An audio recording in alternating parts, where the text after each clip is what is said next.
নূহ আলাইহিস সালামের জামানাতেই এই পৃথিবীতে সর্বপ্রথম শিরকের সূচনা হয়েছিল।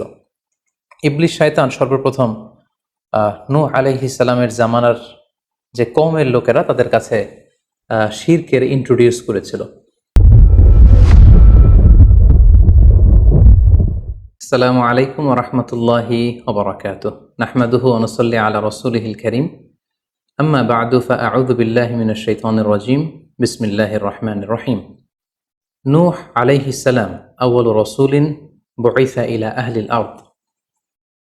সাইয়েদনা আদম আলাইহিস সালাম এবং ইদ্রিস আলাইহিস সালামের পরে আল্লাহ তাআলা নূহ আলাইহিস সালামকে পৃথিবীর সর্বপ্রথম রাসূল করে এই পৃথিবীতে প্রেরণ করেছেন এবং আল্লাহ তাআলা ওনাকে বলেছেন আবদান শাকুরা, মানে হচ্ছে অ্যান অবিডিয়েন্ট সার্ভেন্ট অফ আল্লাহ। আল্লাহ তাআলার একজন কৃতজ্ঞ বান্দা হিসেবে আল্লাহ তাআলা কালামুল্লাহ মাজিদে নূহ আলাইহিস সালামকে এই উপাধি দিয়েছিলেন। পাশাপাশি তিনি হচ্ছেন উলুল আজমি মিনার রসুল, অর্থাৎ 5 জন নবীকে আল্লাহ তাআলা কুরআনুল কারীমে দৃঢ় প্রত্যয়ী বা দৃঢ়চেতা রাসূল হিসেবে ঘোষণা করেছেন। নূহ আলাইহিস সালাম হচ্ছেন তাদের মধ্য থেকে অন্যতম। সাউদার্ন ইরাকের একটি শহরে, যেটি কুফা শহরের নিকটবর্তী একটি শহর, এমন একটি শহরে আল্লাহ তাআলা নূহ আলাইহিস সালামকে নবী হিসেবে প্রেরণ করেছিলেন।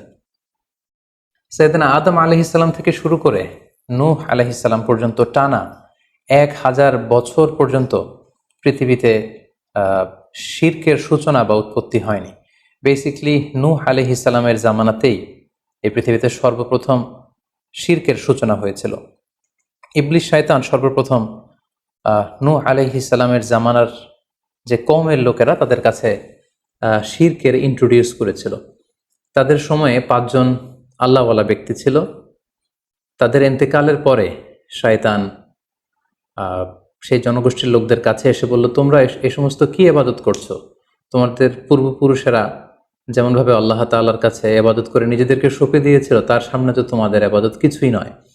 তোমরা একটা কাজ করো, তোমাদের 5 জন আধ্যাত্মিক পুরুষ বা আল্লাহর প্রিয় বান্দাদের 5টি মূর্তি তৈরি করে তোমরা তোমাদের ইবাদতগাহের পাশে রাখো। ফলে তাদের চেহারা দেখলে তাদের বেশি বেশি ইবাদতের কথা তোমাদের স্মরণ হবে এবং তোমরা আল্লাহ তাআলার ইবাদত করার ব্যাপারে বেশি আগ্রহী হবে। তারা এই শয়তানের মুখরোচক চমৎকার এই কথা শুনে তাদের শ্রেষ্ঠ 5 জন সন্তান বা আল্লাহওয়ালা 5 জন ব্যক্তির 5টি মূর্তি তৈরি করে তাদের ইবাদত গাহের ভেতরে তারা স্থাপন করলো। এবং আসলেই তারা যখন এই 5 জন ব্যক্তিদের মূর্তির দিকে তাকাতো, তাদের আল্লাহ তাআলার ইবাদতের কথা তাদের স্মরণ হতো, ফলে তারা আল্লাহ তাআলার বেশি বেশি ইবাদত করতে লাগলো। এই জেনারেশন এভাবেই বেশি বেশি আল্লাহ তাআলার ইবাদতের মধ্য দিয়ে তারা পার করতে লাগলো। কিন্তু পরবর্তী জেনারেশন যখন আসলো, শয়তান তাদের কাছে এমনভাবে কুমন্ত্রণা বা টেম্পটেশন দিল, ফলে ওই প্রজন্ম তারা আল্লাহ তাআলার এক আল্লাহর ইবাদতকে ভুলে গিয়ে এই 5 জন শ্রেষ্ঠ আল্লাহর ওয়ালির মূর্তির সামনে দাঁড়িয়ে সেখানেই তারা মানত করতে শুরু করলো এবং এক আল্লাহর ইবাদত বাদ দিয়ে সেই মূর্তিগুলোর ইবাদত শুরু করে দিল। এভাবেই সাইয়েদনা নূহ আলাইহিস সালামের জামানাতে সর্বপ্রথম শিরকের সূচনা হয়। পবিত্র কালামুল্লাহ মাজিদে আল্লাহ তাআলা এই ঘটনাটি এভাবে উল্লেখ করেছেন যে নূহ আলাইহিস সালামের জামানায় যারা নেতৃত্ব স্থানীয় ছিল, তারা সাধারণ লোকদেরকে উদ্দেশ্য করে বলতো, ওয়াকালু লা তাযারুন্না আলিহাতাকুম ওয়ালা তাযারুন্না ওয়াদ্দাম ওয়ালা সুওয়াআ ওয়ালা ইয়াগুসা ওয়া ইয়াউকা ওয়া নাসরা। অর্থাৎ আমাদের যে 5 জন বিখ্যাত ব্যক্তি, তাদের নাম ছিল ওয়াদ্দান, সুওয়াআন, ইয়াগুস, ইয়াউক এবং নাসর। তোমরা এদের ইবাদত ছেড়ে দিও না, বরং তোমরা এদের উপাসনা করতে থাকো। ফলে এই আয়াত প্রমাণ করে যে নূহ আলাইহিস সালামের জামানাতে সর্বপ্রথম শিরকের উৎপত্তি হয়েছিল।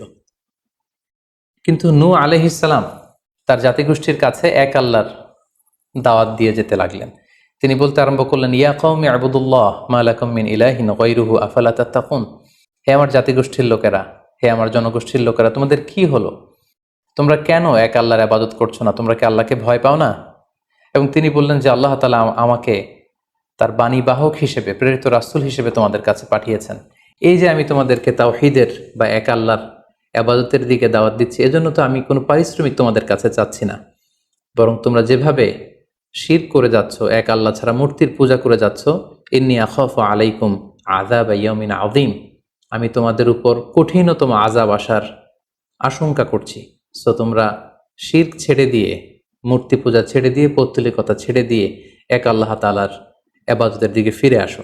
নূহ আলাইহিস সালাম যখন তার জাতিগোষ্ঠীর লোকদের কাছে তাওহীদের দাওয়াত বা এক আল্লাহর ইবাদতের দাওয়াত দেয়া শুরু করলেন, তার জাতির লোকেরা, তার কওমের লোকেরা নানা ধরনের টাল বাহানা, অজুহাত এবং বিভিন্ন ধরনের যুক্তি তারা স্থাপন করতে শুরু করলো। তাদের প্রথম যুক্তি ছিল যে, হে নূহ, কেন আমরা তোমার দাওয়াতে সাড়া দেব? কারণ সমাজের নিম্ন শ্রেণীর লোকেরা হচ্ছে তোমার অনুসারী।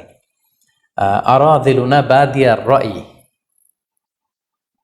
ওমা নারাকা ইত্তাবাআকা ইল্লাল্লাযীনা হুম আরাদিলুনা বাদিয়ার রাই। কারণ আমরা দেখতে পাচ্ছি সমাজের লো ক্লাসের যারা লোকজন, নিম্ন শ্রেণীর লোকজন, নিম্ন পেশার লোকজন, এরাই হচ্ছে তোমার ফলোয়ার। তোমরা আগে এই সমস্ত লোকদেরকে তোমার আশপাশ থেকে সরাও, তখন আমরা তোমার এ দাওয়াতকে গ্রহণ করব। তাদের আরও একটি যুক্তি ছিল যে, তুমি এই নিম্ন শ্রেণীর লোকদেরকে নিয়ে সমাজে ইনফ্লুয়েন্সিয়াল হতে চাচ্ছ। ইয়াতাফাদ্দালু আলাইকুম, এই নূহ হচ্ছে জেলে সমাজ, কৃষক সমাজ, এই সমস্ত নিম্ন শ্রেণীর লোকদেরকে নিয়ে এই সমাজের মধ্যে একটা ইনফ্লুয়েন্স ক্রিয়েট করে সে আমাদের উপর সুপিরিয়র হতে চাইছে। এটা ছিল তাদের আরেকটা যুক্তি। তারা আরও বলতো যে, আগে যদি এই নিম্ন শ্রেণীর লোকদেরকে তোমার কাছ থেকে তুমি তাড়িয়ে দাও, তাহলে আমরা তোমার উপর বিশ্বাস স্থাপন করতে পারি। নূহ আলাইহিস সালামের এই কথার জবাবে তিনি বলেছিলেন, ওমা আনা বিতারিদিল্লাযীনা আমানু, অর্থাৎ যারা আল্লাহ তাআলার উপর বিশ্বাস স্থাপন করেছে, যদিও তারা নিম্ন শ্রেণীর হয়ে থাকে, কি করে আমি তাদেরকে তাড়িয়ে দিতে পারি? তাদের আরও একটি যুক্তি ছিল যে, তুমি আমাদের মতো মানুষ, দেখতে তো তুমি আমাদের মতো মানুষ, তুমি খাচ্ছ, দাচ্ছ, ঘুমাচ্ছ, ঘুরে বেড়াচ্ছ, বাজারে যাচ্ছ, ক্রয় বিক্রয় করছো, আমাদের মতো মানুষ হয়ে তুমি কেমন করে রাসূল হতে পারো? তুমি যে রাসূল, কি করে আমরা বিশ্বাস করব? কেন আকাশ থেকে ফেরেশতারা এসে বলে দিয়ে যায় না যে তুমি রাসূল? তাহলে তো আমরা ফেরেশতাদেরকে দেখলে আমরা আস্থা পেতে পারি এবং নিশ্চিত হতে পারি যে আসলেই তুমি আল্লাহর পাঠানো রাসূল। এবং তারা পাশাপাশি আরও বলতো যে, আমাদের পূর্বপুরুষরা তো এই সমস্ত মূর্তিরই পূজা করেছে, তাহলে কি তুমি বলতে চাইছো এরা ভ্রান্ত ছিল? সর্বশেষে তারা বলতে আরম্ভ করলো যে, নূহ, তুমি হচ্ছে মিথ্যাবাদী, পাগল এবং ভ্রান্ত, আমরা আমাদের অবস্থানে অটল থাকব। এভাবে সাইয়েদনা নূহ আলাইহিস সালামের তাওহীদের যে দাওয়াত তিনি তার সমাজে ছড়িয়ে দিচ্ছিলেন, তারা ডিরেক্টলি এই একত্ববাদের দাওয়াতকে তারা প্রত্যাখ্যান করলো, রিজেক্ট করলো। কিন্তু নূহ আলাইহিস সালাম তিনি হাল ছাড়েননি। তিনি টানা 950 বছর তার জাতিগোষ্ঠীর লোকদের কাছে তিনি এক আল্লাহর দাওয়াত দিয়ে যেতে লাগলেন। কালামুল্লাহ মাজিদ আমাদেরকে জানাচ্ছে, ওয়ালাকাদ আরসালনা নূহান ইলা কওমিহি ফালাবিসা ফীহিম আলফা সানাতিন ইল্লা 50 আমা। তিনি 1 বছর, 2 বছর, 10 বছর, 20 বছর নয়, টানা 950 বছর তিনি লাগাতার কন্টিনিউয়াসলি তার কওমের লোকদের কাছে তিনি এই তাওহীদের দাওয়াত দিয়ে যেতে লাগলেন। এবং তিনি দিন রাতকে এক করে টায়ারলেসলি, রেস্টলেসলি তিনি তার জাতিগোষ্ঠীর কাছে এই একই দাওয়াত দিতে লাগলেন। তিনি বলছেন যে, রব্বি ইন্নী দাআউতু কওমি লাইলা ওয়া নাহারা, হে আল্লাহ, দিন রাত তো আমি চেষ্টা করে গেলাম, তাদেরকে তাওহীদের দাওয়াত দিলাম, কিন্তু তারা আমার কথা শুনছে না। ওয়া ইন্নী কুল্লামা দাআউতুহুম লিতাগফিরা লাহুম জাআলু আসাবিআহুম ফি আযানিহিম। এর মানে হচ্ছে, আল্লাহ, আমি যখনই তাদেরকে দাওয়াত দিতাম, তারা তাদের আঙ্গুলগুলো তাদের কানের ভেতরে ঢুকিয়ে রাখতো, যাতে করে আমার তাওহীদের কথা তাদের শুনতে না হয়। এবং ওয়াস্তাগশাউ সিয়াবাহুম ওয়া আসররু ওয়াস্তাকবারু ইস্তিকবারা, তারা আমাকে দেখলেই চাদর দিয়ে তাদের মুখ পেঁচিয়ে রাখতো, যাতে করে আমার কথাগুলো তারা শুনতে না পায়। সুম্মা ইন্নী দাআউতুহুম জিহারা। আমি, নূহ আলাইহিস সালাম বললেন, আল্লাহ, আমি দাওয়াতি কাজ করার কোনো মাধ্যমই তো বাকি রাখিনি। আমি প্রথমে পার্সন টু পার্সন আমি প্রাইভেটলি দাওয়াত দিতাম। এটা যখন তারা অস্বীকার করলো, আমি তখন পাবলিক দাওয়াত দেওয়া শুরু করলাম। আমি তাদের বড় গ্যাদারিংসে, বিভিন্ন ফেস্টিভ্যালে যে তাদেরকে এই দাওয়াতের কথা শোনালাম, কিন্তু তারা প্রত্যাখ্যান করেছে। সুম্মা ইন্নী আ'লানতু লাহুম ওয়া আসরারতু লাহুম ইসরারা। অর্থাৎ এই আয়াত থেকে বোঝা যাচ্ছে যে, নূহ আলাইহিস সালাম দাওয়াত দেয়ার বা বাণী বাহকের যে কাজ, এই গুরুদায়িত্ব পালনে কোনো ধরনের প্রক্রিয়া তিনি বাদ রাখেননি। তিনি দিনে রাতে, তিনি প্রাইভেটলি, তিনি পাবলিকলি, তিনি উৎসাহ প্রদানের মাধ্যমে, জান্নাতের সুসংবাদ দেওয়ার মাধ্যমে, কিংবা জাহান্নামের ভয় দেখানোর মাধ্যমে নানাভাবে তার জাতিগোষ্ঠীর কাছে আখিরাতের কথা, আখিরাতে আল্লাহ তাআলার সুপ্রিম কোর্টের কাঠগড়ায় দাঁড়িয়ে জবাবদিহিতার কথা, এক আল্লাহর একত্ববাদের কথা, এই দাওয়াতগুলো তিনি দিয়ে গিয়েছেন। কিন্তু অধিকাংশ ক্ষেত্রেই এবং অধিকাংশ লোকগুলোই নূহ আলাইহিস সালামের এই তাওহীদের দাওয়াতকে প্রত্যাখ্যান করেছিল এবং রিজেক্ট করেছিল। এভাবে নূহ আলাইহিস সালাম যখন দাওয়াত দিয়ে যেতে লাগলেন, তার কওমের লোকদের মধ্য থেকে ফাইনাল যে রেসপন্সটি এসেছিল সেটি হচ্ছে, ক্বালু লা ইন লাম তানতাহি ইয়া নূহ লা তাকুনান্না মিনাল মারজুমিন। হে নূহ, অনেক হয়েছে, এবার তুমি থামো। তুমি যদি এই দাওয়াত দেয়া বন্ধ না করো তাহলে আমরা তোমাকে স্টোনিং করে, পাথর মেরে, প্রস্তর নিক্ষেপ করে দুনিয়া থেকে বিদায় করে দিব।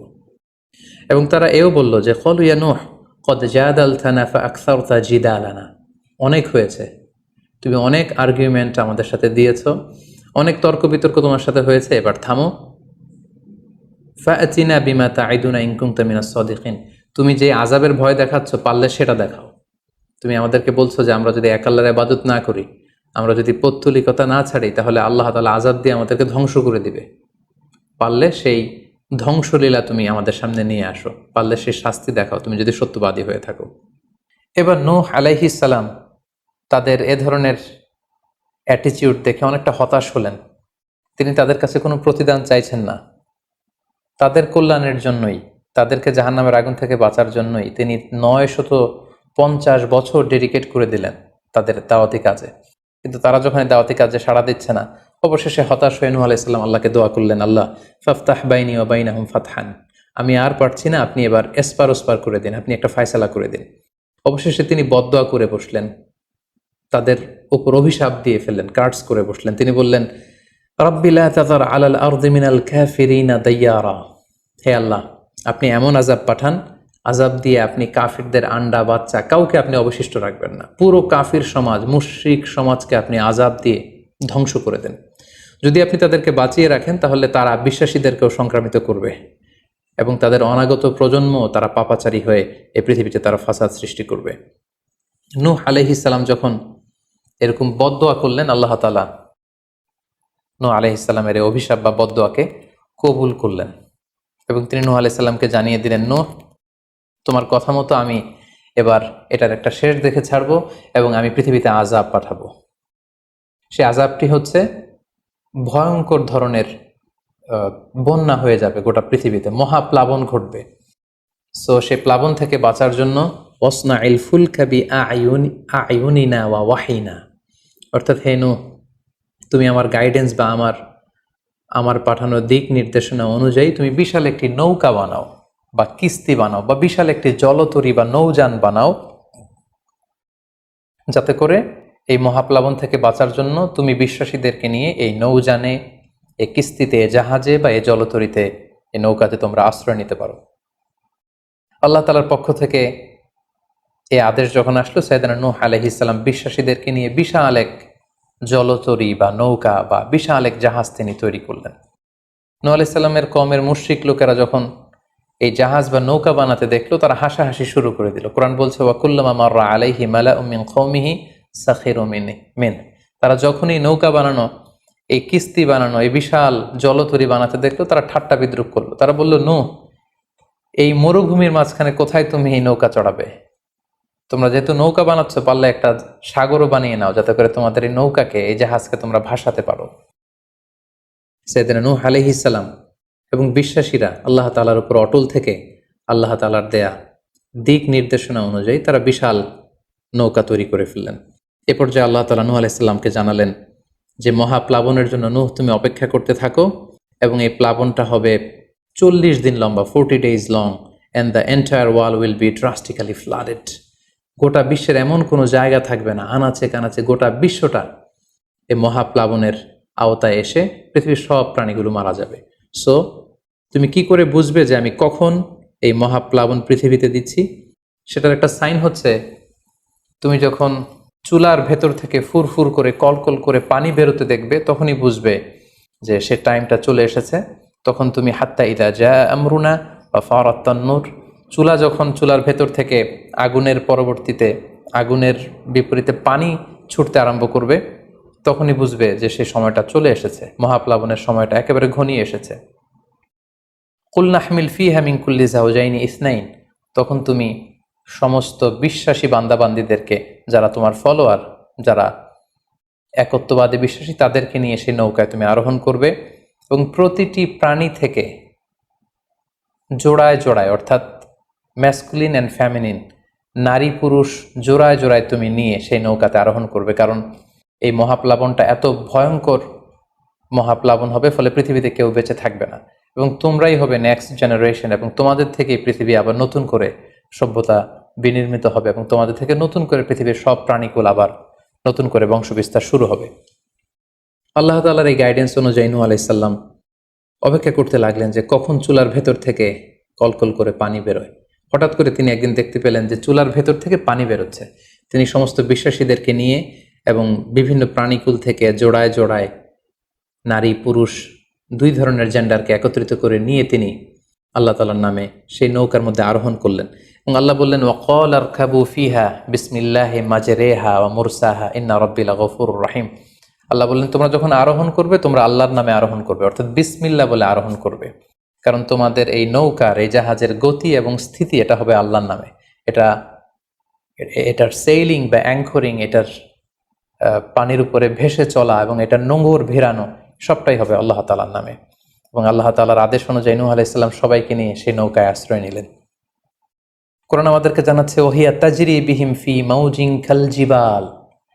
গোটা বিশ্বব্যাপী এমন ভয়ঙ্করভাবে আকাশ থেকে ঝুম বৃষ্টি নাজিল হলো, জমিন তার ভেতরে থাকা পানিগুলোকে উপরে উদ্গীরণ করে দিতে লাগলো, উপর থেকে পানি, নিচ থেকে পানি, ফলে গোটা বিশ্বে এক মহাপ্লাবনের পরিস্থিতি তৈরি হলো। এবং সেই ভয়ঙ্কর প্লাবনের মধ্যে, সেই ঝড় ঝাপটার মধ্যে, সেই পানির মধ্যে নূহ আলাইহিস সালামের সেই কিস্তি বা সেই জলতরী বা সেই নৌকা ভাসতে লাগলো। কোরআন বলছে যে ফি মাউজিন কাল জিবাল, বিশাল পাহাড় সম ঢেউয়ের মধ্যে নূহ আলাইহিস সালামের তরী আল্লাহর নামে ভাসতে আরম্ভ করলো, এবং আল্লাহর নামে নূহ আলাইহিস সালাম সেই তরী ভাসিয়ে দিলেন। মহাপ্লাবনের ঠিক কিছু আগে নূহ আলাইহিস সালাম ওনার ছেলে কানাআনকে আহ্বান করলেন যে, কানাআন, তুমি এই নৌকার মধ্যে আরোহণ করো। আমরা ইতিহাস থেকে আমরা জেনেছি যে নূহ আলাইহিস সালামের 4 জন সন্তান ছিল, হাম, সাম, ইয়াফাস, কানাআন। এই 4 জন সন্তানের মধ্যে 3 জন ঈমান এনেছিল, শুধু কানাআন ছাড়া। নূহ আলাইহিস সালাম কানাআনকে বললেন, কানাআন ইয়া বুনাইয়া ইরকাব মাআনা, হে আমার প্রিয় সন্তান, তুমি নৌকায় ওঠো, আল্লাহর কাছে তওবা করো। কিন্তু কানাআন নূহ আলাইহিস সালামের এই আহ্বানের প্রত্যুত্তরে তিনি বলেছিলেন, আমি নৌকায় উঠবো না, সাআউই ইলা জাবালিন ইয়াসিমুনি মিনাল মা, আমি পাহাড়ের চূড়ায় যেয়ে দাঁড়াবো, পাহাড় আমাকে পানি থেকে বাঁচাবে, কারণ এই বন্যার পানি তো পাহাড় পর্যন্ত পৌঁছতে পারবে না। নূহ আলাইহিস সালাম বললেন, ক্বালা লা আসিমাল ইয়াউমা মিন আমরিল্লাহ ইল্লা মার রাহিম, হে কানাআন, আজকে আল্লাহর এই গজব থেকে, এই আযাব থেকে, এই মহাপ্লাবন থেকে বাঁচানোর কেউ নাই, কেউ তোমাকে বাঁচাতে পারবে না। পাহাড় তোমাকে আজকে সুরক্ষা দিতে পারবে না, বাঁচাতে পারবে না, আজকে বাঁচানোর কেউ নেই, তুমি তাড়াতাড়ি উঠে আসো এখানে। কিন্তু নূহ আলাইহিস সালামের ছেলে কানাআন অস্বীকৃতি জ্ঞাপন করলো। কোরআন বলছে, ওয়াহালা বাইনাহুমাল মাউজু ফাকানা মিনাল মুগরাকিন, বাবা আর ছেলের মধ্যে যখন এ ধরনের কথা চলছিল, হঠাৎ করে বিশাল এক সাগরের ঢেউয়ের ধাক্কা এসে নূহ আলাইহিস সালামের সন্তান কানাআনকে পানির মধ্যে ডুবিয়ে দিল। তাহলে এই আয়াত থেকে বুঝলাম কানাআন যারা ডুবে গিয়েছিল তাদের অন্তর্ভুক্ত হয়েছিল। এবং মজার ব্যাপার হচ্ছে, নূহ আলাইহিস সালামের স্ত্রীও এই মহাপ্লাবন থেকে বাঁচতে পারেনি। সেও ঈমান না আনার কারণে যারা ধ্বংস হয়েছিল, যাদের সলিল সমাধি হয়েছিল মহাপ্লাবনের পানির মধ্যে, নূহ আলাইহিস সালামের স্ত্রীও সেখানে নিহত হয়েছেন। এখন একটি প্রশ্ন এসে দাঁড়ায়, সেটি হচ্ছে যে এটা কি একটা গ্লোবাল ডিজাস্টার ছিল কিনা? এটা কি ইরাকের সেই সাউদার্ন পার্টেই শুধু এই বন্যাটা হয়েছিল, না গোটা বিশ্বব্যাপী হয়েছিল? এ নিয়ে ঐতিহাসিকদের মধ্যে অনেক ধরনের মতামত পাওয়া যায়। তবে একটা বড় সংখ্যক ঐতিহাসিক মুআররিখুন তারা বলেছেন যে ইট ওয়াজ এ গ্লোবাল ডিজাস্টার। এই ফ্লাড, এই বন্যাটা ছিল গোটা বিশ্বব্যাপী। কারণ আল্লাহ তাআলা কোরআনে বলেছেন, নূহ আলাইহিস সালামের বদদুয়ার কথা বলেছেন। নূহ আলাইহিস সালাম বলেছেন যে, রব্বি লা তাযার আলাল আরদি মিনাল কাফিরিনা দাইয়ারা, হে আল্লাহ, এই জমিনে একজন কাফিরকেও আপনি বাঁচিয়ে রাখবেন না। সো এই আর্থ শব্দটা প্রমাণ করে তিনি গোটা বিশ্বের দিকে ইঙ্গিত করেছেন। এবং আল্লাহ যখন জমিনকে ইঙ্গিত করেছেন, ইয়া আরদু ব্লাই, হে পানি তুমি নিচের দিকে চলে যাও, ফলে এই আর্থ দ্বারা বোঝা যাচ্ছে যে শুধু ইরাকের সেই সাউদার্ন ইরাকের কুফা শহরের পাশেই এই বন্যাটা লিমিটেড বা সীমিত ছিল না, বরং এই ডিজাস্টারটা ছিল একটা গ্লোবাল ডিজাস্টার। গোটা বিশ্বব্যাপী মহাপ্লাবনের পানিতে গোটা বিশ্বের সব সয়লাভ হয়ে গিয়েছিল। 40 দিন এই বন্যাটা কন্টিনিউ করেছে, এবং 40 দিনের এই সময়ে মহাপ্লাবনে যত কাফির মুশরিক এবং নূহ আলাইহিস সালামের সময়কালের যত মুশরিক এবং অবাধ্য লোকেরা ছিল সবাইকে আল্লাহ তাআলা এই বন্যার মাধ্যমে ধ্বংস করেছেন। 40 দিন পর আল্লাহ তাআলা আদেশ করলেন, ইয়া আরদু বুলাঈ মাআকি ওয়া ইয়া সামাউ আকলিঈ, অর্থাৎ হে আকাশ তুমি বৃষ্টি বর্ষণ করা এবার স্টপ করো, এবার বন্ধ করো। এবং জমিনকে বললেন, জমিন তুমি যে মাটির ভেতর থেকে পানি বের করছিলে, এই পানি বের করা বন্ধ করে তুমি ভূপৃষ্ঠের উপরে থাকা পানিগুলোকে গিলে ফেলো। ওয়াগীদাল মা, ফলে আল্লাহ তাআলার আদেশের সাথে সাথে পানি বর্ষণ এবং পানি জমিনের ভেতর থেকে বের হয় এটা বন্ধ হলো। ওয়াস্তাওয়াত আলাল জুদি, নূহ আলাইহিস সালামের এই বিশাল জলতরী বা কিস্তি বা নৌকা জুদি পাহাড়ে যেয়ে থামল। জুদি পাহাড়ে এই তরীর নোঙর ভিড়ল। এখন জুদি পাহাড়টা কোথায়? কিছু কিছু ঐতিহাসিকরা বলেছেন যে ইরাকের মোসেল শহরে একটি বিশাল মাউন্টেন রেঞ্জ রয়েছে, সেই পাহাড়ের একটা অংশের নাম হচ্ছে জুদি পাহাড়। কোনো কোনো ঐতিহাসিকগণ বলেছেন এই জুদি পাহাড়টি আর্মেনিয়াতে অবস্থিত। অনেক ঐতিহাসিকগণ মত প্রকাশ করেছেন যে এটি ইরাকেও নয়, এটি আর্মেনিয়াতেও নয়, বরং এটি তুরস্কের একটি পাহাড়। এবং তারা বিশাল বড় একটি নৌকার খণ্ড দিয়ে ঐতিহাসিকভাবে অনেকেই প্রমাণ করতে চেয়েছেন যে নূহ আলাইহিস সালামের সেই কিস্তির কিছু অংশ আজও সেই পাহাড়ের মধ্যে রয়ে গিয়েছে। সেই জুদি পাহাড়ে যখন এই নৌকাটি ভিড়ল, আল্লাহ তাআলা তখন নূহ আলাইহিস সালামকে আদেশ করলেন, ইহবিত বিসালামিন মিন্না, তুমি এবার শান্তির সাথে সেফলি সাউন্ডলি তুমি এবার সেই জুদি পাহাড়ে তোমরা নামো। ও বারাকাতিন আলাইক, তোমাদের উপর আমার পক্ষ থেকে বারাকা ব্লেসিং থাকবে। ও আলা উমামিম মিম্মা মাআক, এবং তোমার সাথে যারাই আছে সবার জন্য আমার পক্ষ থেকে ব্লেসিং থাকবে। এবং এই বিশাল মহাপ্লাবন থেকে যে আমি তোমাদেরকে বাঁচিয়ে দিয়েছি, শুকরিয়া স্বরূপ তোমরা সবাই পড়ো আলহামদুলিল্লাহ। ফাকুলিল হামদুলিল্লাহ। কোরআন বলছে যে তারা সবাই আল্লাহর প্রশংসা করে সেখান থেকে নেমে আসলো এবং নূহ আলাইহিস সালামকে আল্লাহ তাআলা শিখিয়ে দিলেন, নূহ এবার তুমি পড়ো রব্বি আনজিলনি মুনজালান মুবারাকান ওয়া আনতা খায়রুম মুনজিলিন, অর্থাৎ হে আল্লাহ আপনি এমন জায়গায় আমাদেরকে অবতরণ করুন যে জায়গাটা আমাদের জন্য কল্যাণকর, কারণ আপনিই তো উত্তম অবতরণকারী। ফলে নূহ আলাইহিস সালামের সাথে যারা ছিল বিশ্বাসীরা, তারা এবং তার সাথে প্রাণীকুলের মধ্য থেকে যারা ছিল সবাইকে নিয়ে নূহ আলাইহিস সালাম এই জমিনে বন্যা পরবর্তী মহাপ্লাবন পরবর্তী সময়ে তিনি সবাইকে নিয়ে এই জমিনের মধ্যে আবার নেমে আসলেন। ফলে ঠিক ওই সময়টাতে পৃথিবীতে আর কোনো কাফের, কোনো মুশরিক, কোনো পৌত্তলিক ছিল না, বরং তখন এটা ছিল, it was very fresh and pure monotheist generation, একত্ববাদী একটা প্রজন্ম। ফলে এখানে ঠিক ওই সময়টাতে পৃথিবীতে আর কোনো কাফির মুশরিক আর ছিল না। আমরা আমাদের আলোচনার শুরুর দিকে বলেছিলাম যে নূহ আলাইহিস সালামের 4 জন ছেলে ছিল, হাম, সাম, ইয়াফাস এবং কানাআন। এবং ঐতিহাসিকভাবে এটা ঐতিহাসিক বিভিন্ন ধর্মগ্রন্থ থেকেও এটা প্রমাণিত যে এই 4 ছেলের মধ্য থেকে একজন ছেলে ছিল কানাআন, যে মহাপ্লাবনে মৃত্যুবরণ করেছে, এবং হাম, সাম এবং ইয়াফেস, তাদের মধ্য থেকেই মূলত গোটা বিশ্বে নতুন করে মানব সভ্যতার আবার সূচনা হয়েছে। নূহ আলাইহিস সালামের ছেলে হাম, তিনি আফ্রিকাতে তার পরিবার নিয়ে বসবাস শুরু করেন, এবং ওনার ছেলে সাম, যেখান থেকে সেমাইটিক শব্দটি আমরা বলে থাকি, ওনার ছেলে সাম তার আত্মীয় স্বজন এবং তার বংশধরদেরকে নিয়ে ধীরে ধীরে মধ্যপ্রাচ্য বা দূরপ্রাচ্যের এই এরিয়াতে পরবর্তীতে তারা বসবাস শুরু করেন। এবং ওনার ছেলে ইয়াফেস বর্তমান যে চীন বা তার আশেপাশের যে এরিয়াগুলো আছে সেখানে বসবাস শুরু করেন, এবং সেখান থেকেই মানব ইতিহাস আবার নতুন করে তার পথ চলা শুরু করলো, এবং গোটা বিশ্বে বাচ্চা রিজালান কাসীরা ওয়া নিসা, অনেক নারী পুরো গোটা বিশ্বে সেখান থেকে আবার ছড়িয়ে পড়তে আরম্ভ করলো। এভাবেই নূহ আলাইহিস সালাম একত্ববাদের দাওয়াত দিয়ে নিরলস প্রচেষ্টা করে ওনার জীবনকে তিনি অতিবাহিত করেছেন। সাইয়েদনা নূহ আলাইহিস সালাম ওনার ইন্তেকালের পরে ওনাকে কোথায় কবর দেওয়া হয়েছে এ নিয়ে 2টি মত পাওয়া যায়।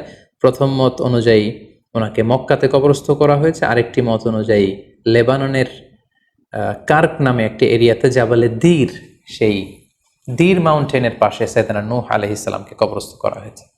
সম্মানিত সুধী, এই ছিল নূহ আলাইহিস সালামের সংক্ষিপ্ত, বর্ণাঢ্য এবং সংগ্রামী জীবন কাহিনী। এ পর্যায়ে আমরা নূহ আলাইহিস সালামের এই স্টোরি থেকে, এই জীবনী থেকে কি ধরনের লেসন, লাইফ লেসন বা শিক্ষা আমরা পেতে পারি, যেটা আমরা আমাদের সমাজের সাথে রেলেভেন্ট করতে পারি, আমরা সে বিষয়ে সামান্য কিছু আলোচনা করব।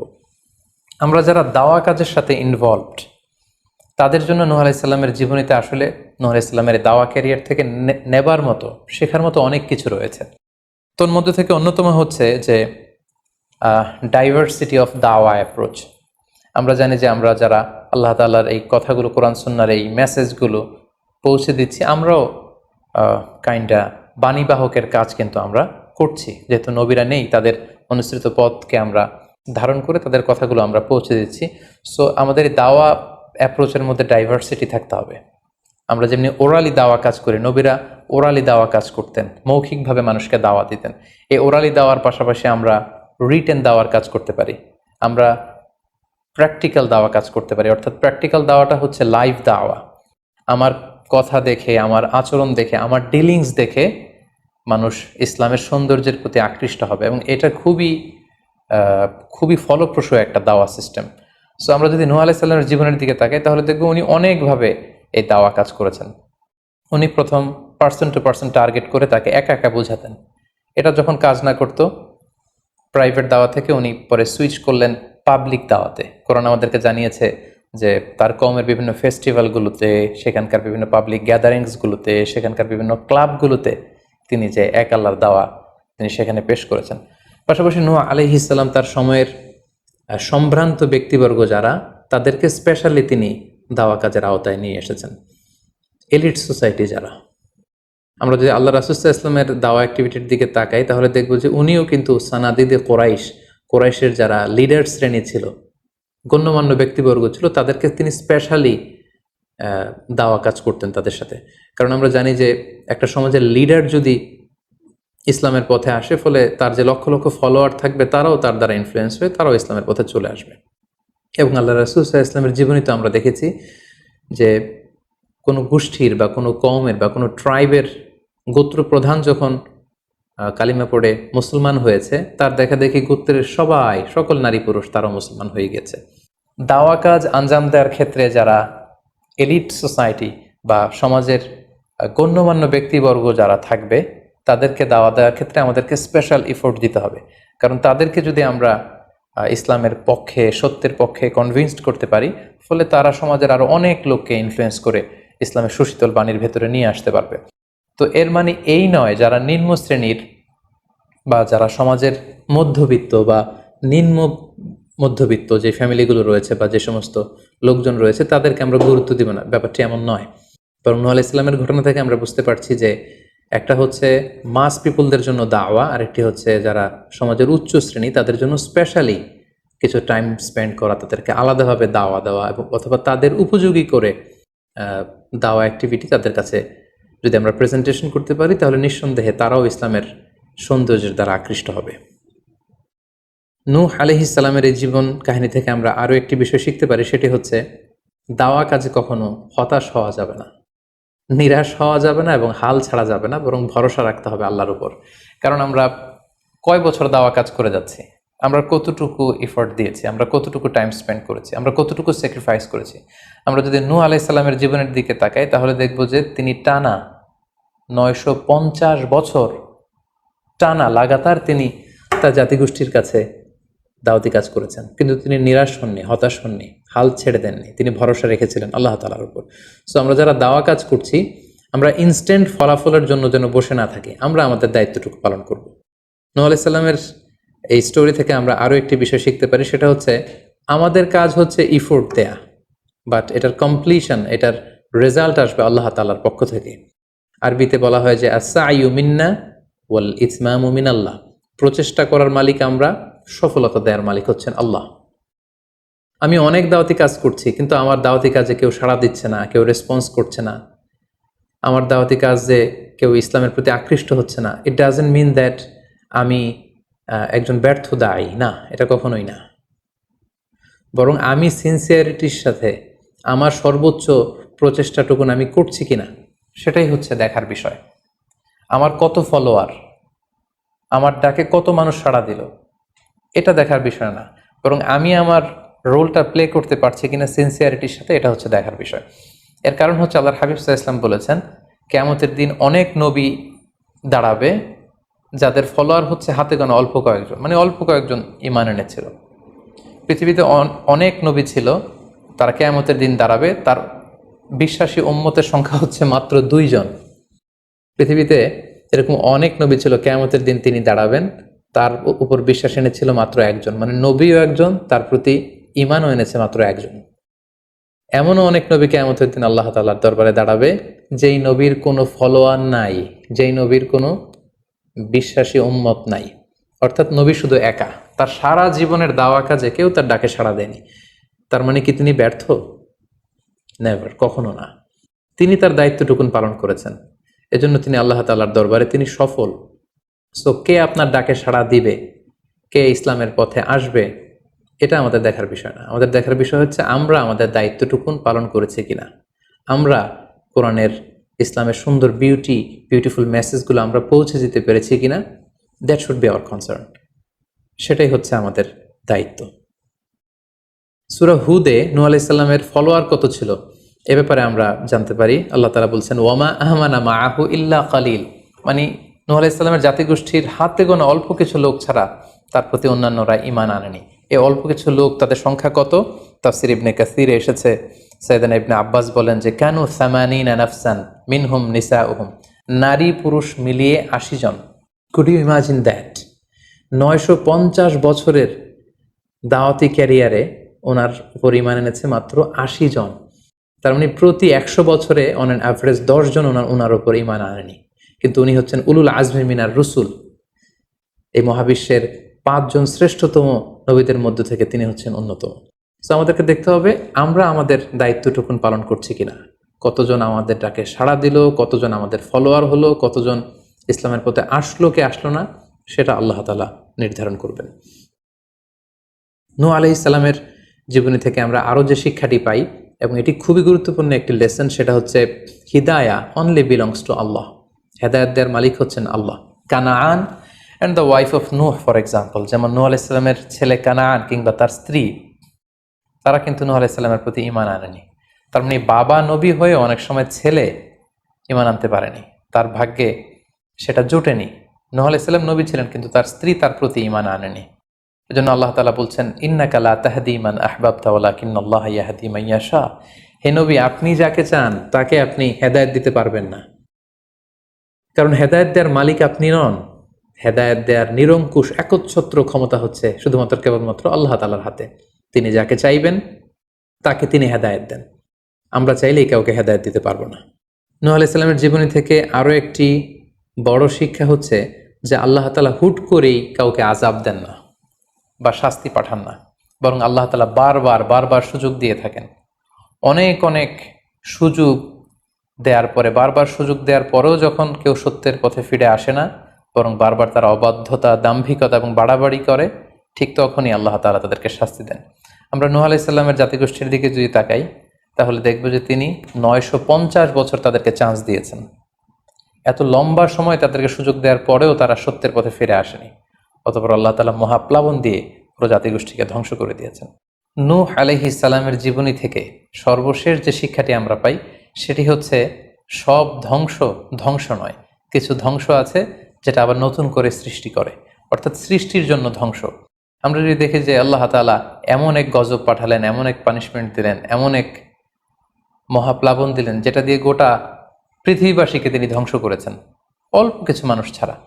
কিন্তু আমরা যদি অন্য দিক থেকে খেয়াল করি, তাহলে দেখব যে এই ধ্বংসটি ধ্বংসের জন্য নয়, এই ধ্বংসটি ছিল নতুন করে সৃষ্টির জন্য।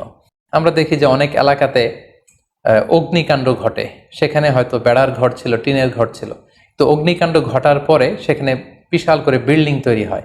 তার মানে সব ধ্বংসের জন্য নয়, কিছু ধ্বংস আছে সৃষ্টির জন্য। নূহ আলাইহিস সালামের ক্ষেত্রেও এই ধ্বংসের ব্যাপারটি ঠিক এমনই ঘটেছিল। এই ধ্বংসটা শুধু ধ্বংসের জন্য নয়, বরং কাফিরদেরকে, মুশরিকদেরকে ধ্বংস করে দিয়ে নতুন এক একত্ববাদী প্রজন্মের সূচনা যাতে পৃথিবীতে ঘটে, সেজন্য আল্লাহ তাআলা এই ধ্বংসের সূচনা করেছিলেন। আল্লাহ তাআলা আমাদের সবাইকে আম্বিয়া আলাইহিমুস সালামদের অনুসৃত পথে থেকে তাদের মত